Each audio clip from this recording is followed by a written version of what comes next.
कि अगर बोया पेड़ बबूल का तो आम कहाँ से होए, और अगर आपने आम लगाया है तो आम तो बांटो तोए।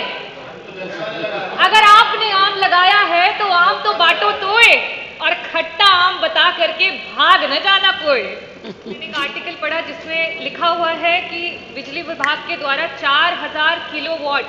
तक की ज़रूरत है, और अभी फिलहाल में वहाँ पे 1600 किलोवाट तक की जो है मंदिर को भव्य बनाने के लिए आपके द्वारा सुचारू रूप से दिया जा रहा है। तो अध्यक्ष जी, मेरा ये कहने का मतलब है कि चाहे वो रामलला जी का मंदिर हो या एक गरीब की झोपड़ी हो, चाहे वो एक अस्पताल हो, चाहे एक गरीब हो अमीर हो, किसी भी वर्ग का हो, उसके लिए बिजली बड़ी ही महत्वपूर्ण है। अध्यक्ष जी,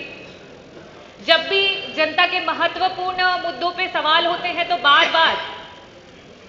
आम और बबूल की बात आ जाती है। तो मैं मंत्री जी का समय न नष्ट हो और साथ ही साथ सदन का भी महत्वपूर्ण समय न नष्ट हो, तो मैं ये कहना चाहूंगी कि अगर बोया पेड़ बबूल का तो आम कहाँ से होए, और अगर आपने आम लगाया है तो आम तो बांटो तोए। अगर आपने आम लगाया है तो आम तो बांटो तोए, और खट्टा आम बता करके भाग न जाना कोई। अध्यक्ष जी,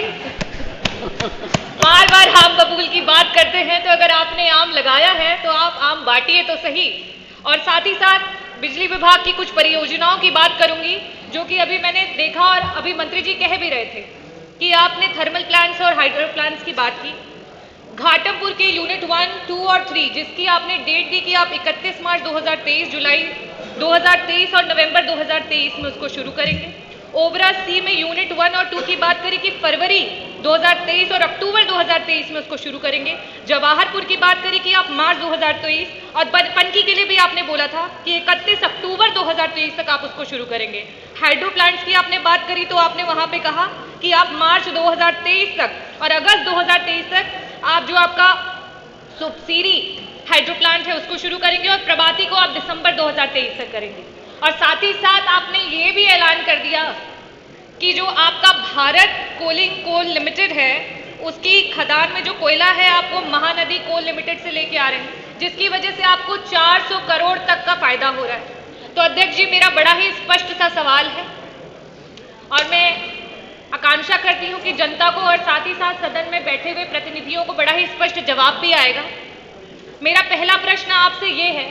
कि जिन जिन परियोजनाओं को कागजी रूप से आपने गिना दिया है उनमें से कितनी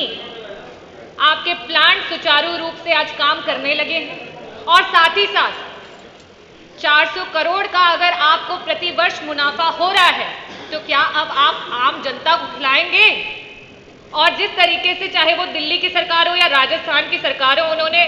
200 यूनिट बिजली मुफ्त की पूरी जनता की, 100 यूनिट पहला जो उनके उपभोक्ता के होते हैं उनके बिजली को माफ किया, तो क्या आप भी उत्तर प्रदेश की जनता को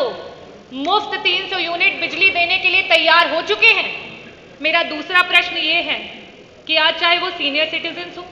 चाहे वो आदिवासी समाज की, दलित समाज की या पिछड़े समाज की हमारी महिलाएं हो या दिव्यांगजन, वो आपसे बड़ी उम्मीद और आस के साथ आपकी तरफ देख रहे हैं कि उन्हें मुफ्त बिजली मिले। उनको 300 यूनिट मुफ्त बिजली की आकांक्षा है आपसे, क्या आप उनकी आकांक्षाओं को पूरा करेंगे? पहले ये बोलती फिर अध्यक्ष जी को। आदरणीय अध्यक्ष महोदय, जवाब फिर से गोलमोल ही आया है और आम और बबूल के ही रूप में आया है, और मैं अपना सप्लीमेंट्री क्वेश्चन फिर से पूछना चाहूंगी, और मुझे उम्मीद थी कि मंत्री जी आम को खट्टे ही बताएंगे जनता के लिए। तो आपसे ये सवाल है कि गरीब जनता किस तरीके से ग्रीष्मकाल में इतने गर्मी में तपी है, किसानों ने जो दुख झेला है, और साथ ही साथ आपके विभाग के चाहे वो जेई हो चाहे एसडीओ हो, जगह जगह पे गरीब जनता से उन्होंने वसूली करी। और हमारे संज्ञान में है कि पूर्वांचल विद्युत विभाग के द्वारा गलत अमाउंट का बिल जनरेट करने की वजह से 900